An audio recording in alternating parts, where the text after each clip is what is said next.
எபேசியர் 5:31. இது நிமித்தம் மனுஷன் தன் தகப்பனையும் தன் தாயையும் விட்டு தன் மனைவியுடன் இசைந்து இருவரும் ஒரே மாம்சமாய் இருப்பார். ரொம்ப முக்கியமான வார்த்தைகள். ஆதியில் முதல் திருமணத்தை கர்த்தர் செய்து வைத்த போது மனுஷனுக்காக மனுஷியை ஏற்படுத்தி கொண்டாந்து கொடுத்த போது சொல்லப்பட்ட வார்த்தைகள் இது நிமித்தம் புருஷனானவன் தன் தகப்பனையும் தாயை விட்டு தன் மனைவியோடு சேர்ந்திருப்பான் என்று. பிறகு இயேசுவே இந்த உலகத்தில் வாழும்போது சில கேள்விகளை கேட்டாங்க திருமண வாழ்க்கையை பற்றி. அதுக்கு பதிலளிக்கும் போது அவரும் அதே தான் சொல்கிறாரு. இப்போ பவுல் அதையே எடுத்துக்கிட்டு அவரும் இங்கே அதே கோட் பண்ணுறாரு. அதனால் திருமண வாழ்க்கை குறித்த வசனங்களில் ரொம்ப முக்கியமான வசனம், நிறைய விவரங்கள் நிறைந்த வசனம். இதில் அந்த இசைந்துங்கிற ஒரு வார்த்தையை பேசி கொண்டிருக்கிறோம். ஆங்கிலத்தில் பழைய டிரான்ஸ்லேஷனில் cleave, therefore shall a man leave his father and mother and cleave unto his wife ன்னு ஒரு வார்த்தை பயன்படுத்தப்பட்டிருக்கு. ரொம்ப ஸ்ட்ராங்கான வார்த்தை. cleaveன்னு சொன்னால் அப்படி ஒட்டிக்கிறது என்று அர்த்தம். வேதம் திருமணத்தை குறித்து போதிக்கும் போது அதை ஒரு உடன்படிக்கை என்று போதிக்கிறது. ஆபிரகாமோடு தேவன் உடன்படிக்கை பண்ணினார்.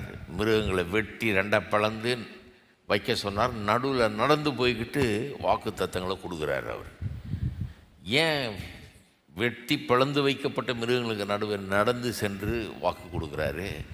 அது அர்த்தம் என்னவாம், இந்த சொன்னதை நான் நிறைவேற்றாமல் போனால், இப்போ கொடுக்குற வாக்குறுதியை நான் நிறைவேற்ற போனால் இந்த செத்த மிருகங்களைப் போல் நான் ஆகட்டும் அப்படிங்கிறார் கர்த்தர். அப்போ உடன்படிக்கைன்றது ரொம்ப சீரியஸான விஷயம், மீறுகிற ஒரு காரியம் இல்லை, அது ரொம்ப சீரியஸான விஷயம். அதனால தான் இயேசு சொல்கிறாரு, அவர் போதிக்கும் போது சொல்கிறாரு, விவாகரத்து பண்ணிக்கலாமா அப்படின்னு கேட்குறாங்க சிலர். எந்த காரணத்தை கூட விவாகரத்து பண்ணிக்கலாமா? ஏன்னா அந்த மாதிரி பண்ணிகிட்டு இருந்தாங்க. சாம்பார் சரியில்லை, வரல, சரி போ உங்கள் அப்பா வீட்டுக்கு அப்படின்னு போயிட வேண்டியது. ஆள் பிடிக்கலன்னா திடீர்னு கழட்டி விட்டுற வேண்டியது. இந்த மாதிரிலாம் பண்ணிகிட்டு இருந்தாங்க. இவர்கிட்ட கேட்குறாங்க பண்ணிக்கலாமா அப்படின்னு. அவர் சொல்கிறாரு, ஆதியில் தேவன் மனுஷனை சிருஷ்டித்த போது அவளை ஆணும் பெண்ணுமாக சிருஷ்டித்தார். இது நிமித்தம் புருஷனானவன் தகப்பனையும் தாயும் விட்டு தன் மனைவியோடு சேர்ந்திருப்பான். அவர்கள் இருவரும் ஒரே மாம்சமாய் இருக்கிறார்கள். ஆகையால் தேவன் இணைத்ததே மனுஷன் பிரிக்க. எப்படி இணைச்சிருக்கிறார் தேவன்? பல பேருக்கு முன்னால் கொடுக்கப்பட்ட வாக்குறுதியின் மூலமாக அவர் இணைக்கப்பட்டிருக்கிறார்கள். பிரிக்கிறது அவ்வளோ லேசான காரியம் இல்லை. தேசத்தின் சட்டத்துக்கு முன்பாக, சபையின் அதிகாரிகளுக்கு முன்பதாக, எல்லாத்துக்கும் மேலே தேவனே அங்கே நிற்கிறாருன்னு போன வாரம் காமிச்சவங்களுக்கு அவரே சாட்சியாக இருக்கிறாரு.